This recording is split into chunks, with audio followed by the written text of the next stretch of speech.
don't know. I think the definition of a strong food community is what we have in Minneapolis, St. Paul, the whole area. Everybody seems to be into food one way or another. You know, I run into somebody who loves it here, loves it there. Everybody out on the street, people recognize you just from being around. You know, I think any community that is as into food as the cities are here is a fantastic food community, and it's very strong.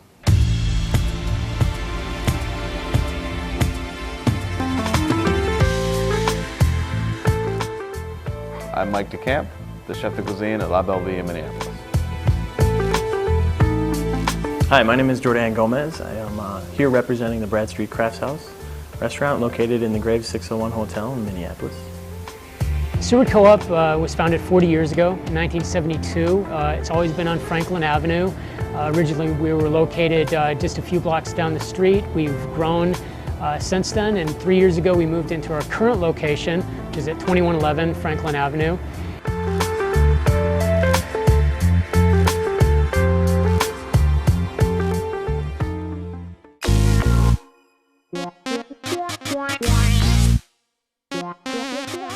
I believe that a strong food community definitely represents itself with a wide variety of different styles of restaurants, all supporting local farms and you know, all working together to provide a better community for us to enjoy the food of life.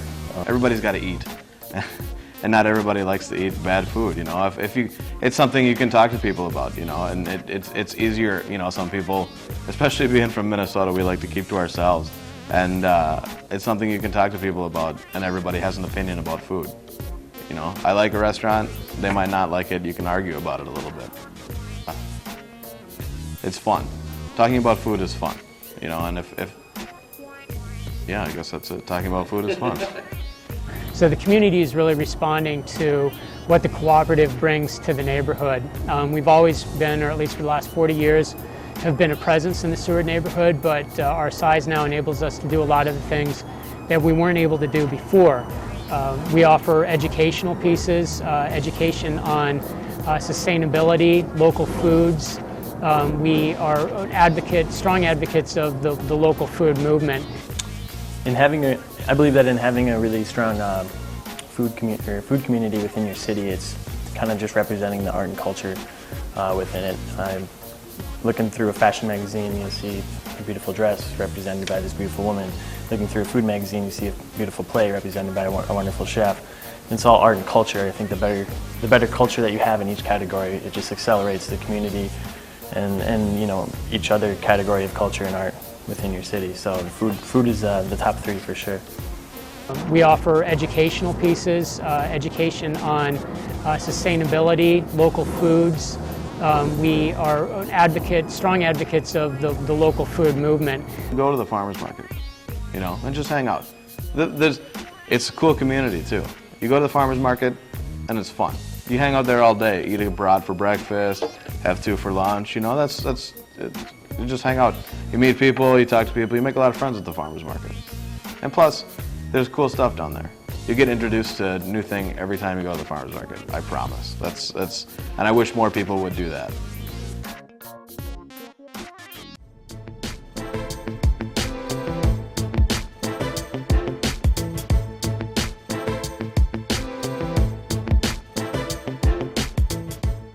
So today we're gonna make, what I'm making for you guys today, I'm gonna make a little duck salad. So this is basically apple butter, if anybody knows what that is. You just peel the apples, you cook them down for a long time until they get nice and thick. And then what we do is we add a little bit of foie gras into it to kind of add a little richness, of course, to the foie gras flavor. Who doesn't want that? Over here we have a little bit of our duck prosciutto we make here at the restaurant. Since we use the foie in the sauce on the bottom, I like to use the duck. Building the salad is really interesting. It's really fun. The way we do it at the restaurant is much more fancy than you might need to do at home. You know, at home you could just add the sauce, the prosciutto, put the greens on top and be done. So this is a little bit of apple that we've compressed.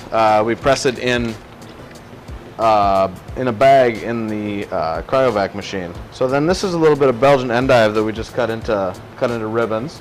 This is celery that we've peeled the ribs out of, and then what we do is put it in some ice water so it gets the nice, cut it thin, and then put it in some ice water so it gets nice and curly. After that, let's put in this, so we switch to some arugula. So you can use any kind of, this is all just the basis of whatever you want it to be too. You put it together how you want to put it together. This is how we do it here. If you want to use, I don't know, I guess you could use some spinach, you could use whatever, it's totally up to you. Now we'll switch to the red watercress. Red watercress is just, well, it's red watercress, I guess. There's nothing more to it than that. So now we have the celery leaves. So we put some Roquefort on there. So now we put a little bit of, these are some walnuts that we've blanched in milk. And then we've tossed in a little bit of powdered sugar and some curry powder. So these are some dried apples. So now we have apples in 3 different preparations on the plate. In the sauce, the compressed apples, and the dried apples. We have a little apple vinaigrette that we put on. We make that with apple cider vinegar, shallots, and olive oil. And then this is a little curry oil that we put on just to add a little, it kind of helps enhance the walnuts a little bit. And that is the salad.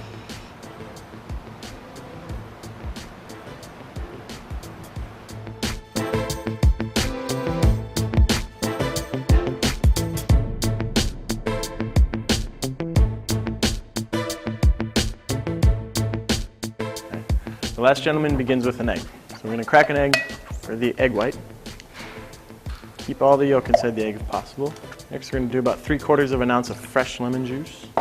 Adding a little lavender syrup as well, about 3/4 of an ounce. Now what the egg is going to be doing in the cocktail is providing a nice viscosity and texture, alongside the extra virgin olive oil, which I'm going to add about 1/4 of an ounce to. Last but not least, of course, the booze, Clear Creek pear brandy. Do about 2 ounces of that. So now we're going to emulsify the egg with the liquid. Give it a nice dry shake. Get it all nice and mixed up in there. Add about 3 or 4 good ice cubes. And give it a hard shake for about 5 to 8 seconds.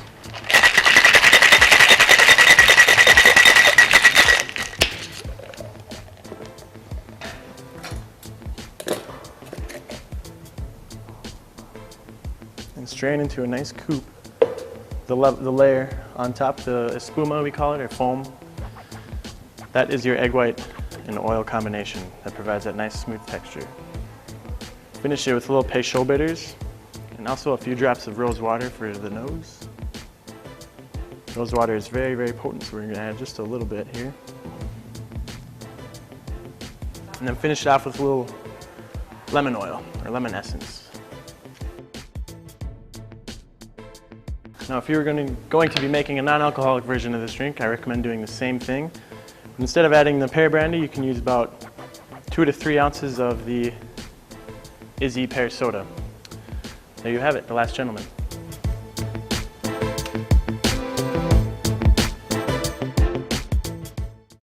Whereas Seward Co-op's main focus is selling food and healthful food, we also believe as an organization that we can go beyond that, and we can use our resources to build a stronger community as well.